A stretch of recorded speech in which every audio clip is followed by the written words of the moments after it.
Exam करवाने का अगर तरीका नहीं है पता है, वैल्यू नहीं पता है तो दूसरे को दो, नहीं हो रहा दूसरे को दो, समझा।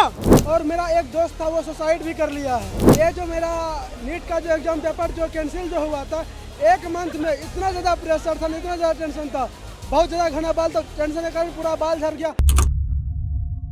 क्या नाम हुआ आपका? मेरा नाम हुआ मिथिलेश कुमार। कौन सा जिला है मिथिलेश भाई? मेरा जिला मधेपुरा। हम स्टूडेंट हैं, नीट की तैयारी कर रहे हैं। ये जो मेरा नीट का जो एग्जाम पेपर जो कैंसिल जो हुआ था, 1 मंथ में इतना ज़्यादा प्रेशर था, इतना ज़्यादा टेंशन था, बहुत ज़्यादा घना बाल, तो टेंशन के कारण पूरा बाल झड़ गया। और मेरा एक दोस्त था वो सुसाइड भी कर लिया है, वो भागलपुर का ही है। सॉरी। हाँ, इसीलिए हम तो ना भी 2 दोस्त मिलजुल के अभी आए हैं। बहुत दिक्कत से 1 महीना में सोचिए उतना बड़ा चैप्टर, टोटल नीट का 30 चैप्टर है। 1 महीना में बोलिए 30 चैप्टर कैसे कवर करेगा और कैसे क्वेश्चन ट्राई करेगा और किस तरह दे देगा 1 मंथ में ही। अगर यदि आपको एक मूर्ख आदमी से भी पूछेंगे तो वो क्या 1 मंथ में 30 चैप्टर को पढ़ के अमार लगा करके वो क्या तैयारी कर सकते हैं? और कर सकते हैं तो ये पहले मूर्ख आदमी से ही पूछ लीजिए। हम तो एक स्टूडेंट है, मूर्ख आदमी से कम आप पूछ लीजिए। वो अगर यदि बोल दिया हाँ तो मोदी के पास इतना नॉलेज कैसे हो गया, हम ये कहना चाह रहे हैं। जा करके एक बार मूर्ख आदमी से पूछे, कोई हमें मूर्ख आदमी है? लोकसभा में पहली बात है, अगर यदि हम लोग स्टूडेंट, हम लोग एक बच्चे, अगर यदि हम लोग के पास इतना नॉलेज है, हमारे प्रधानमंत्री के पास नॉलेज क्यों नहीं है? हम ये कहना चाह रहे हैं। नेता मूर्ख है, नेता नहीं, जिन्हें चुना है। हम लोग यहाँ पे मतलब नेता जोकर ऐसा है, कंटेंट जनता उनके दर्शक। ढूंढने आए थे जो थोड़ा ह्यूमरस हो। क्या ह्यूमर ढूंढ लीजिएगा कि किसी का दोस्त सुसाइड कर ले रहा है और अगला आपसे पलट के पूछ दे रहा है कि अगर 1 महीने का मौका मिलता तो आप 30 चैप्टर पढ़ के और अपनी तैयारी कंप्लीट कर लेंगे। इसमें आप क्या ह्यूमर कर लीजिएगा, क्या रोस्ट कर लीजिएगा, क्या फ़न और क्या बैंटर कर लीजिएगा। आए थे हम लोग वो बिहार की जो रील्स वायरल उन पर बात करने, बट ऐसे जब स्टूडेंट्स मिलते हैं जो जेन्युइनली आंखों में आंसू लिया, ये यार इधर कैमरे में आए, उनका आंख दिखाओ सुनो। हम बिहार मधेपुरा जिला से हैं। मेरा नाम हुआ मिथिलेश कुमार। हम एक नीट का स्टूडेंट है। इस साल मेरा मार्क्स आया है 370 पर, अगले बार आया था 350 पर, लेकिन इस बार थोड़ा फिजिक्स का क्वेश्चन टफ था तो इस वजह से मेरा उतना मार्क्स नहीं आ पाया। और इस बार थोड़ा प्रेशर की वजह से मेरा 370 ही मार्क्स आ पाया, प्रेशर की वजह से। यही बोलना चाह रहे हैं, एनटीए कोई भी अगर यदि एग्जाम करवा रहे हैं तो ठीक तरीका से करवाए। एग्जाम करवाने का अगर यदि तरीका नहीं है पता है, वैल्यू नहीं पता है तो दूसरे को दो, नहीं हो रहा दूसरे को दो, समझा।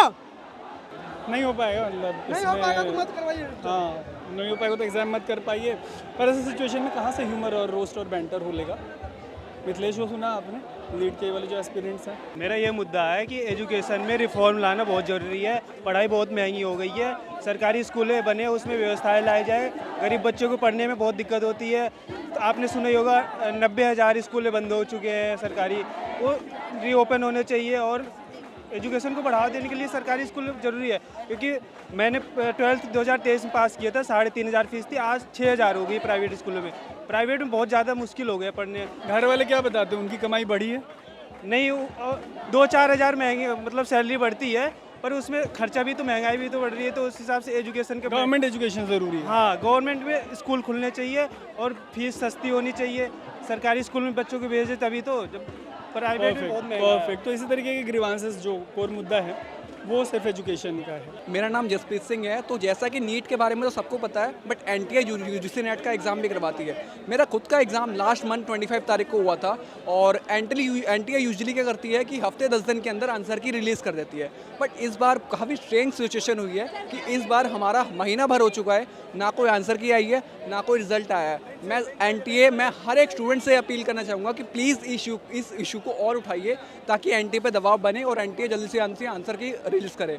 मैं कल खुद एनटीए ऑफिस गया था, वहाँ पे एप्लीकेशन दे के आया हूँ मैम को, बट मैम ने कहा है मैं वो एप्लीकेशन ऊपर सेंड कर दूँगी और ऊपर से जो जवाब आएगा वो आपको ऑनलाइन मिल जाएगा। बट ऑनलाइन कोई जवाब नहीं आया अभी तक, 1 महीना हो चुका है। तो मैं प्लीज़ इस इशू को उठाने के लिए हर एक स्टूडेंट से, इवन एनटीए से अपील करूँगा कि प्लीज़ जल्दी से जल्दी रिजल्ट रिलीज़ करे या फिर आंसर की रिलीज़ करे। नीरज यादव, कहाँ से हैं?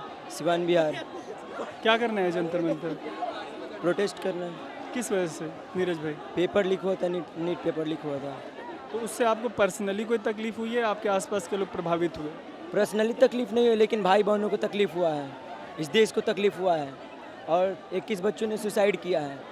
आप मुझे एक बात बताइए, क्यों सिर्फ पर्सनली तकलीफ हो तभी आएंगे या फिर किसी और को भी भारतवासियों को तकलीफ हो तभी आएंगे? जो सिविल ड्रेस में गुंडे थे वो कौन थे, ये सबसे बड़ी क्वेश्चन है। पूछ रहे हैं हम लोग, बिल्कुल पूछ रहे हैं हम लोग। ये सबसे बड़ा सवाल है। एक सवाल तो इनका सबसे बड़ा ये है कि सिविल ड्रेस वाले कौन थे, और दूसरा ये है कि सॉलिडारिटी में अगर ये खड़े हैं तो इससे किसी को क्या तकलीफ हो सकती है, बताइएगा अगर आपको कोई तकलीफ हो तो। लगातार हम लोग जंतर मंतर से नीट के खिलाफ, नीट के पेपर लीक के खिलाफ ये जो प्रोटेस्ट है और धर्मेंद्र प्रधान शिक्षा मंत्री के इस्तीफे की जो मांग है उसको हम लोग ग्राउंड से लगातार कवर कर रहे हैं। देखते रहिए स्विच।